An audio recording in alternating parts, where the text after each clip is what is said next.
ছেড়ে চলে গেলেন, সাহাবী জুলাইবিব চলে গেলেন। শুনে যাবে না, দেহ থাকলে ইমানদার হওয়া যায় না, অনেক বড় শক্তির অধিকারী হইলে মুজাহিদ হওয়া যায় না। মুজাহিদ হতে হলে আপনাকে অনেক বড় হৃদয়ের অধিকারী হতে হবে, ঠিক কিনা? জুলাইবিব কোন লেখাপড়া নাই, ছোট্ট বামন বেঠে নিগ্র কালা, কিছুই তার নাই। ইশকে রাসূলের তাড়না, ইশকে রাসূল এতই গভীর ছিল, মদিনার পরমা সুন্দরী স্ত্রীর দিকেও একটা নজর তিনি তাকান নাই। একটাই বক্তব্য, রাসূল জিহাদের ময়দানে চলে যাবে আর আমি জুলাইবিব শ্বশুর বাড়ি কাটাবো, তা হয় না। আমি রাসূলের সঙ্গে জিহাদের ময়দানে চললাম। চলে গেলেন জুলাইবিব জিহাদের ময়দানে, যুদ্ধের ময়দানে চলে গেলেন। ইমাম ইবনে কাসির তাফসীর ইবনে কাসিরের মধ্যে এসেছে, প্রচন্ড যুদ্ধ হলো, প্রচন্ড জিহাদে বহু সাহাবী শহীদ হয়ে গেলে।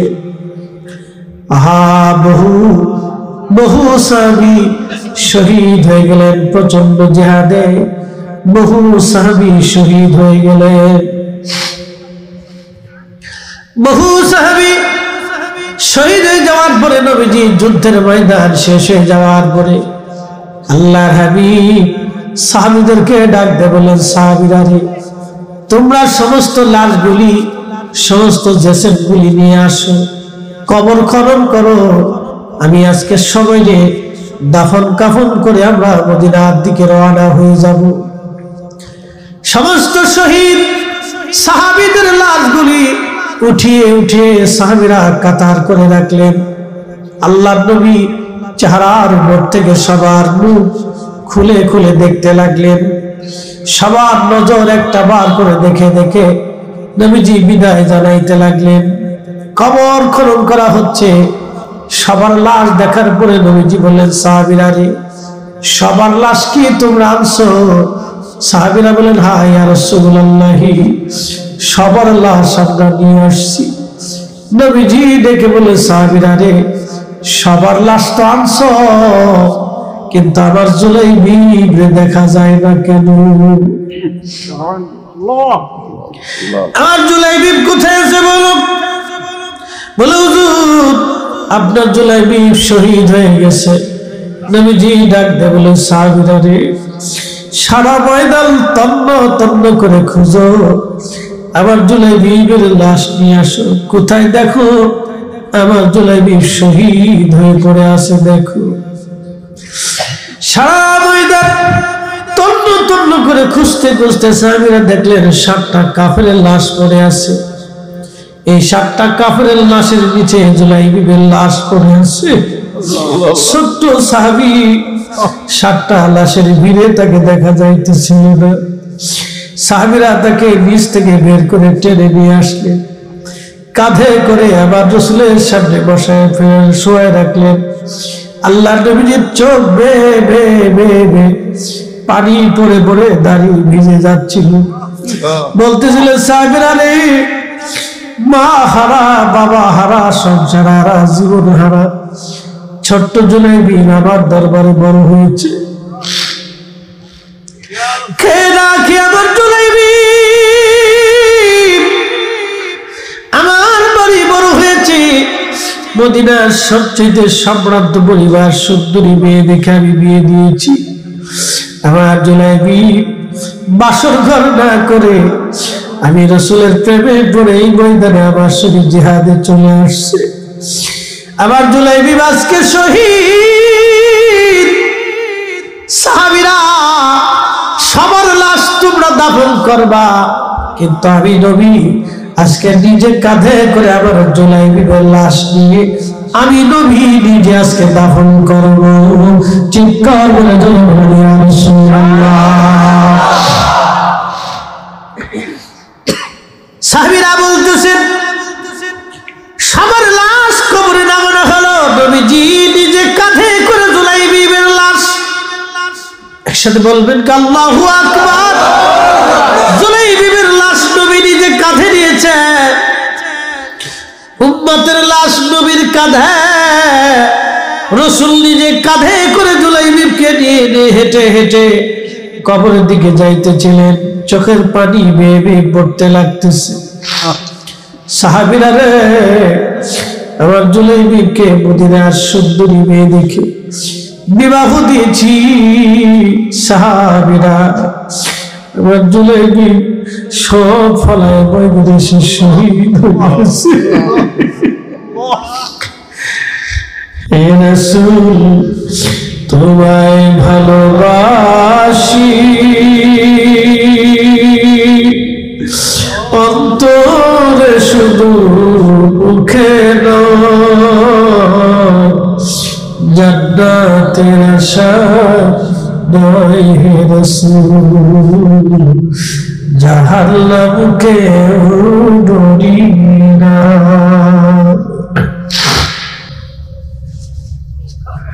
তোমায় পাওয়ার আশায় মন ছুটে যায় মদিনায়,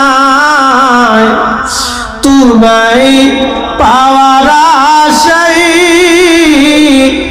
মন ছুটে যায় মদিনায়, এ আশিকে দিদার দাও না, আর দূরে থাকিও না, এ আশিকে দিদার দাও না, আর দূরে থাকিও না। হে রাসূল, তোমায় ভালোবাসি,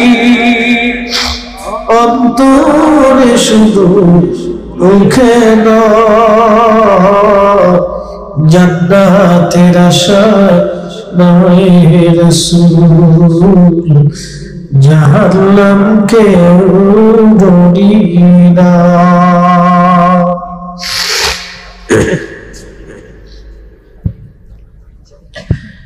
জুলাইবিবকে দাফন করে নবী চলে আসছে।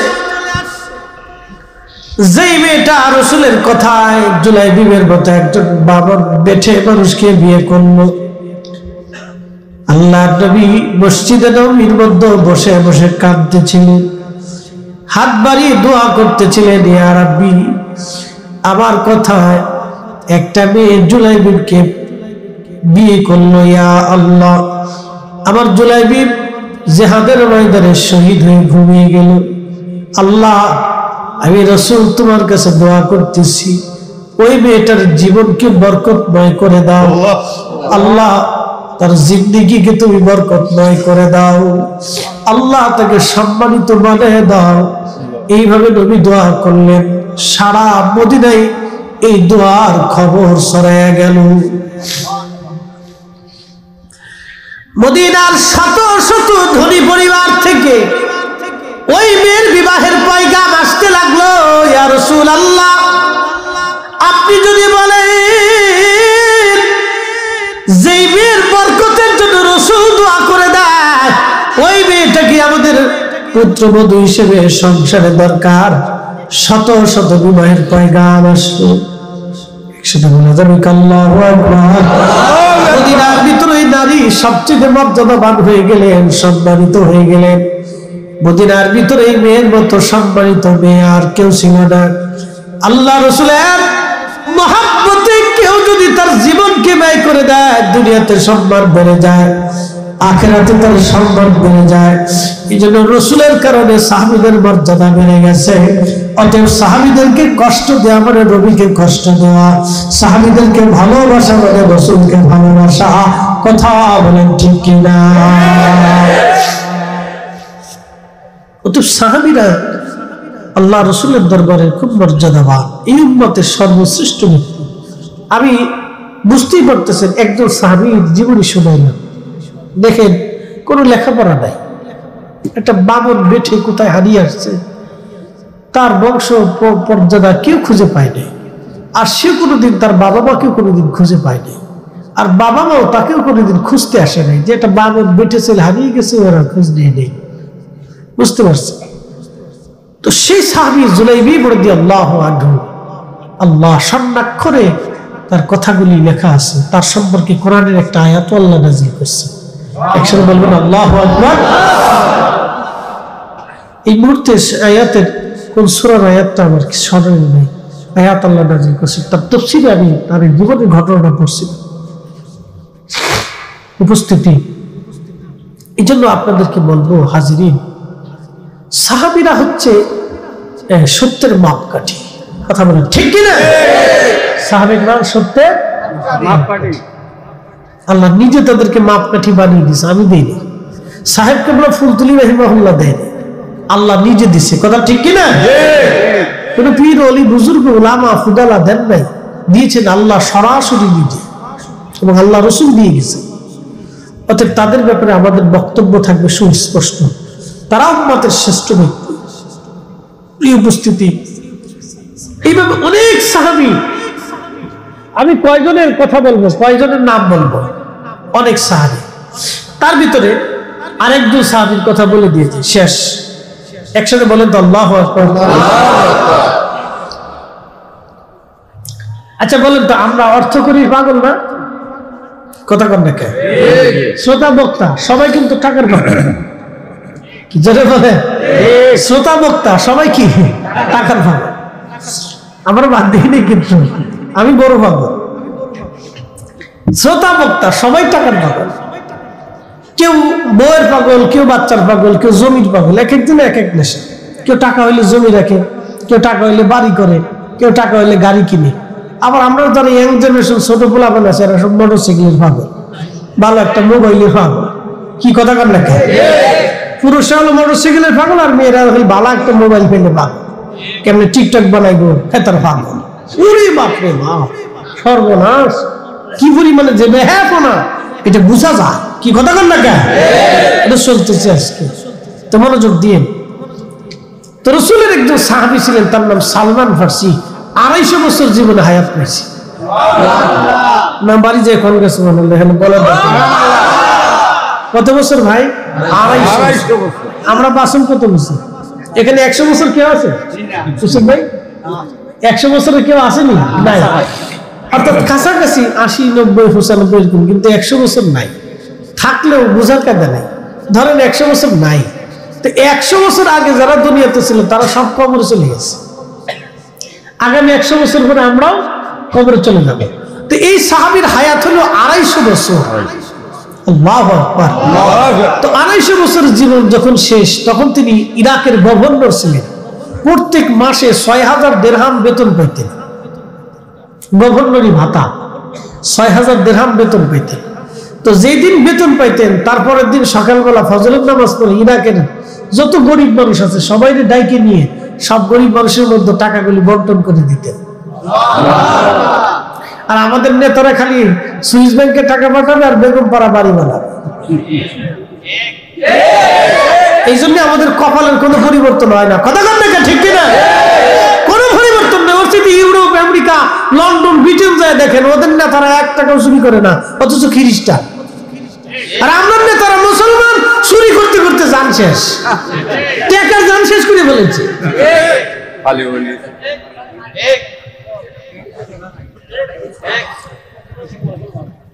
অবস্থা খারাপ। শোনেন, এই কোনটা ভালো আমি নিজেও জানি না। স্বাধীনতার পর থেকে এই পর্যন্ত ভালো পাইলাম না। আগামীতে কপালে আমাদের কি আছে তাও জানি না, কইতে পারতেছি না কোনটা ভালো কোনটা মন্দ। 5 বছর পরে বোঝা যাবে।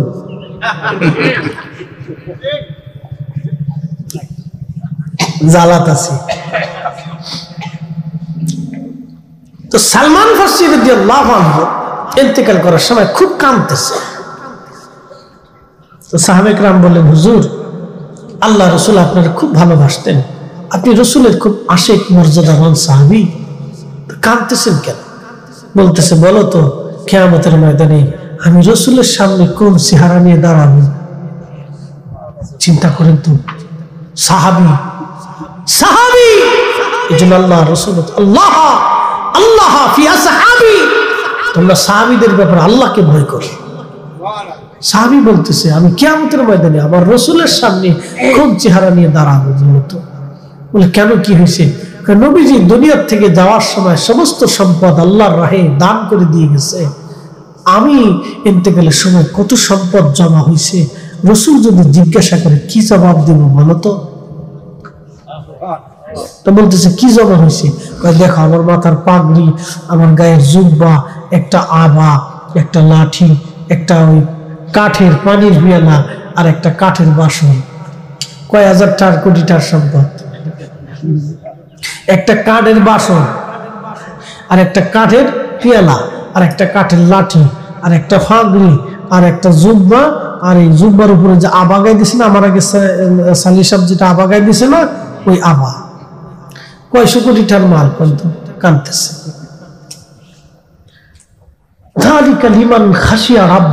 তারা আল্লাহকে ভয় করত যে আমি রসুলের সামনে কোন চেহারা নিয়ে দাঁড়াবো, হাই হাই জবাব কি দেব আমি যদি রসুল আমাকে জিজ্ঞাসা করে। ভয় পাইতেছে, খুব কাঁদতেছে। সালমান ফার্সি ডাক দিয়ে বলেন, সাহাবীরা আমার ইন্তেকালের পরে আমার জুব্বা দিয়ে, আমার আবার কাপড় দিয়ে তোমরা আমার কাফন দাফন করবা, কাফন বানাবা। বাকি বাকি সব যা থাকবে, আমার একটা পানির পেয়ালা, কাঠের পেয়ালা, হাতের লাঠি, আমার পাগড়ির অবশিষ্ট কাপড়, আমার জুব্বা এবং আবার অবশিষ্ট কাপড়, এই সবগুলি তোমরা গরিব মানুষের মাঝে দান করে দিবা। সাবধান, কোনো কিছু নিয়ে আমি কবরে যেতে চাই না। আমার রসুল সব কিছু আল্লাহর রাস্তায় দান করে দিয়ে কবরে চলে গেল, আমি আল্লাহর রাস্তায় দান করে দিয়ে কবরে চলে যাব। আমি কিছুই নিয়ে কবরে যাব না। একবার জোরে বলা যাবে কি রাসূলুল্লাহ? একবার জোরে বলেন আল্লাহু আকবার। তেলের গাড়ি তেলে চলি, হাওয়ার গাড়ি হাওয়ায় উড়ে, বিনা তেলে চালাই গাড়ি নবী সুলাইমান।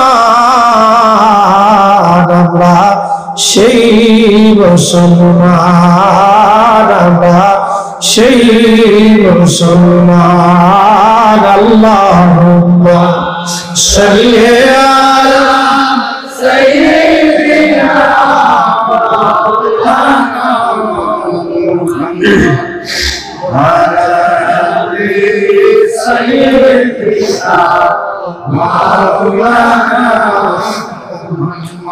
লা ইলাহা ইল্লাল্লাহ, লা ইলাহা ইল্লাল্লাহ, লা ইলাহা ইল্লাল্লাহ। জবান খুলে আল্লাহ আল্লাহ আল্লাহ আল্লাহ আল্লাহ আল্লাহ আল্লাহ আল্লাহ আল্লাহ আল্লাহ আল্লাহ আল্লাহ আল্লাহ আল্লাহ আল্লাহ।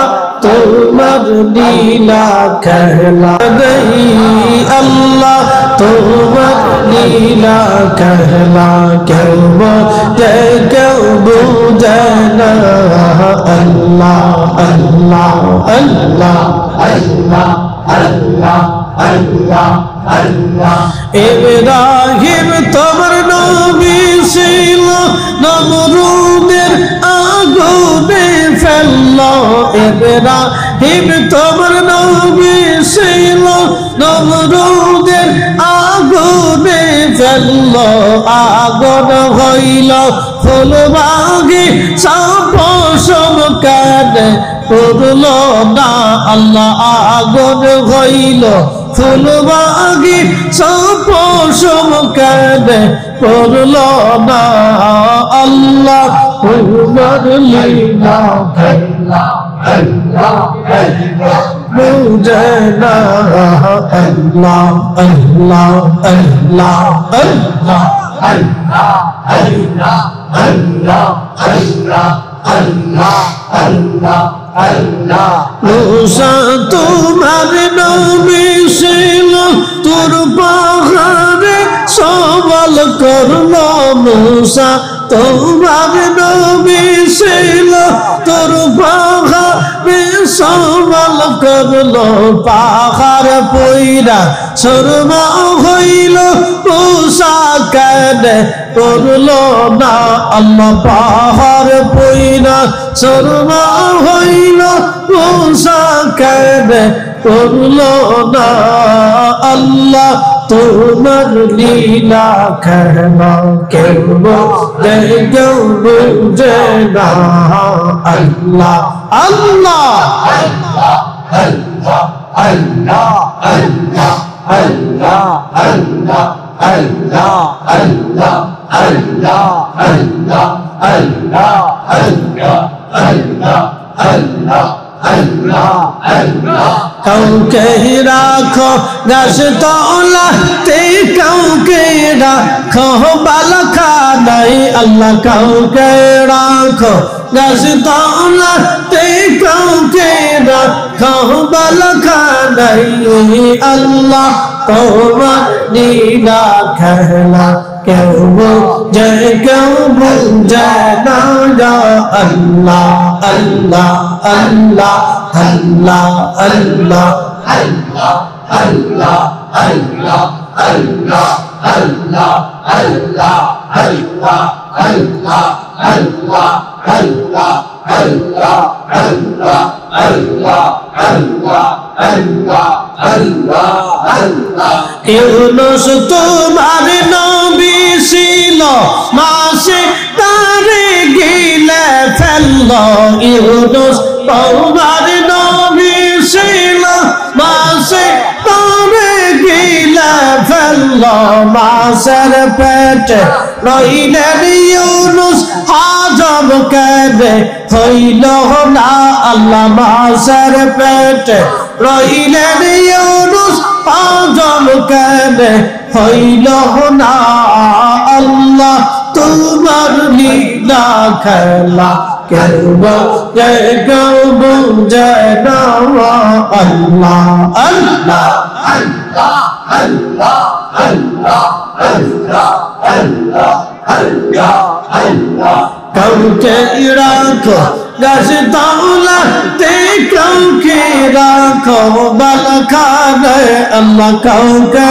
রাখো গাছ তলাতে কাউকে রাখো বালখানায় আল্লাহ তোমার লীলা খেলা কেউ বুঝে না আল্লাহ আল্লাহ আল্লাহ Allah, Allah, Allah, Allah, Allah, Allah, Allah, Allah, Allah, Allah, Allah, Allah, Allah. রাসূলুল্লাহ রাসূলুল্লাহ আমার নয়ন মনি মক্কে মদনে হাবিবাল্লাহ আমার নয়ন মনি আল্লাহ আল্লাহ আল্লাহ Allah, Allah, Allah. রাসূল আমার আরববাসী যাহার জন্যে মন জুদাসী রাসূল আমার আরববাসী যাহার জন্যে মন জুদাসী নবীর প্রেমে ফেলাও চোখের পানি হাই হাই রাসূল প্রেমে ফেলাও চোখের পানি মক্কি মদনে রাসূলুল্লাহ আমার নয়ন মনি আল্লাহ আল্লাহ আল্লাহ আল্লাহ Allah, Allah, Allah, Allah, Allah, Allah, Allah, Allah, Allah, Allah, Allah, Allah, Allah, Allah, Allah, Allah, Allah. সবা নাই সে ঘুমাল্লাহ প্রেমের কাজ